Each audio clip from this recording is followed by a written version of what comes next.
But I think Twina Teresa as artists in Uganda, either to find like a sound that represents us. Kubana abantu betutero gira baina sound representing nga country yabo oli always know oh that's my piano every day. You understand? No my age is Afrobeat every day. I think we just have to get a sound that represents us as Ugandans. Ate n'ekirala tuyimbe ne ku nnimi ndowooza ezitugatta kuba wano kyemmanyi when I do an English song nyina audience mwerukoma abandi baluganda okitegeera naye ng'ate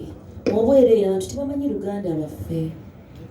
naye nze kyensaba omuntu supporting wenva ine kuba Kuyimba ninga leero ngenda kuyimba nga muzungu yennyini support it, push it bali bajja katuuka bajja kafuna because wano kinatandikira ano kukisindika naye buli muyimbi agezezzaako lina olya Epas n'ani omulala onana baby Joshua nga bagamba bane musupporting kabayimbi abali urban n'olowooza lwaki bwe basindikiriza wano eri bajja tufiiringa because ayimbye ku luzungu oli lwakola ki lwategeera bw'olaba omuyimbi ng'afuba okola ekintu ekicrossinga bane sometimes you try video ne tusiteekamu amadana